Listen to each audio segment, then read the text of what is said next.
inspired you to write The Old Buzzard Had It Coming? Well, interestingly, I was thinking about writing a mystery for several years, and I came up with the idea of a nice murder and a good murder victim. But then after I sold a little business that I had owned for several years in Tempe, Arizona, I decided before I started writing I would do a genealogy for my siblings for Christmas. And as I was getting into all of the family stories, I found so many bizarre and interesting happenings that I decided, well, I have enough material here for 10 books. And I started talking, it made me interested in in all of the settler pioneer sort of background that we had, and I started talking to my husband about his Oklahoma pioneer background, and I started talking to my mother about what it's like to live on the farm and the daily one foot in front of the other living, and everything seemed to come together so very nicely that the book almost wrote itself with the time period and the murder mystery going in on it. So that's what led me to come into it, and is the genealogy and the whole family history and family background. Now, you had mentioned earlier when talking to me that the farm on which it's set, which is early 1900s in Oklahoma, before it right after it became a state, Yes. that the farm actually existed. Yes, it does, and it still exists, Oh. as a matter of fact, and I believe that there is a relative that still lives out on the farm, even though I haven't been there myself in about 20 years.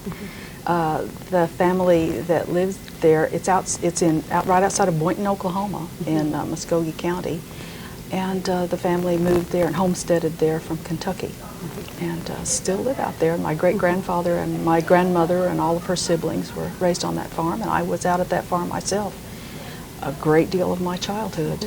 So it's a real place, yes.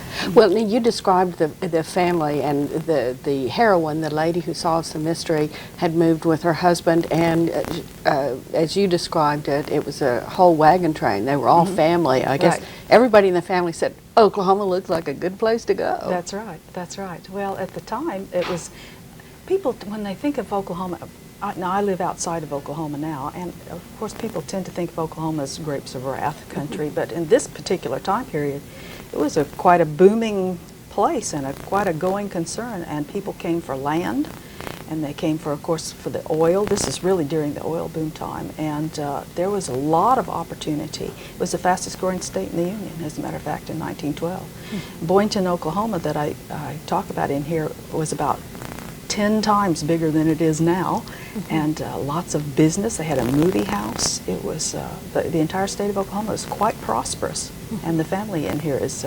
Someone mentioned to me now that how poor they were because they didn't have electricity and they didn't have indoor plumbing, but that's the way everybody was at the time. This is really a rather prosperous family. Well, you mentioned that the town had electricity. Well, it had the movie theater, and they had running water and everything. But obviously, nobody had thought about running electrical lines out. No, that was during the 40s. The Rural Electric Administration, I think, electrified the country outside the towns at the time. It was in the 40s before some of the country places got electricity. So. Now, Mrs. Tucker, who ends up solving the murder of a person that nobody's going to miss when he's underground. But was she modeled on anybody in your family? Yes, she's about half my mother and about half my mother-in-law. And also she's about a quarter me if I had, trying to think what I would have been like if I'd been a woman of her time instead of a woman of my own, which makes her more than a woman, makes her about a woman and a quarter, but that's about right for her. Well, she was a wonderfully capable person. I'm still trying to figure out how, working on a farm at that time, in a time when you didn't go buy canned peaches, you canned the peaches and so on. She's got 9 kids, and she's still got time to solve a murder. This is something that I really considered before I wrote the book. Is she's got to have a really compelling motivation. Because this is a busy woman with 9 kids and a farm, and so that's why I had her life is her children, her motivation is her children.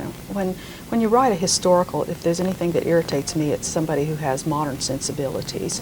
So I wanted her to be a woman of her time, and her life and what she considers the most important thing in the world is her children. So if one of her children is involved in any way in this, she's going to be motivated beyond all human understanding to try and find out what happened. Well, I think she says something about someone commented that woman would defy the Lord to save her children, That's right. and she said, "Well, I think that's why the Lord put me on earth." That's right. Was to yes, that's right. to do and that. I think that's. I actually kind of envy that attitude to be so certain. I grew up, of course, in this. I was a young woman in the '60s, very professional, sort of liberated woman, and which has its glories. But in a way, it must be nice to be certain of your place and your role in life. But even there, you point out that things are changing. Their oldest daughter is working at the bank. Yes. The family supported, Yes. made sure that she learned how to type because Right. that's what she wanted to do. Yes. And she is obviously very interested in seeing that if any of her children, male or female, want to go into college, Right. that they'll be able to do that. So Right. I think there is a sense that Times are changing. Times are changing. I did like the idea of, there was a lot of parallels between the turn of the 20th century and the turn of the 21st. It's a kind of an uncertain time, and attitudes and things are changing as well. And the parents are, I read some newspapers out of 1915. There were ads in the papers about send your daughter to learn business because you never know what's going to happen. What if she's left a widow?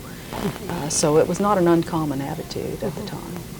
Now, have you planned more adventures for her? Yes, indeed. As I said, I think that Alifair is, if her children are involved, she's going to be motivated to find out what happened. So I thought that I would do a series and concentrate on each one of her eventually 10 children. And that way I thought, well, I certainly have enough family stories to go on for at least 10 more books. Yeah. Well, I am hoping that you're going to take her outside of Boynton, or Boynton is going to be somewhat depopulated. Yes, I certainly did have to consider that. Yes, she will have to do a little bit of traveling around. But I have read series where if you use your noggin, I think that you can do it in such a way that I hope that it's interesting and not too unlikely. Well, I think this book appeals, as you said, it must be wonderful to be that certain, and it's also a time when most of us think that life was simpler. Yes. And more clear-cut, even though it may not have been. So I think that's part of its appeal. I think so too. I get emails on my website from people from all over the country who say, "Oh, this reminds me so much of my grandmother growing up on the farm." So I think it's a pretty universal American experience that lasted for 200 years and now suddenly is gone. Well, I want to thank you so much for sharing it with us. Well, thank you so much for asking me. It's been a pleasure.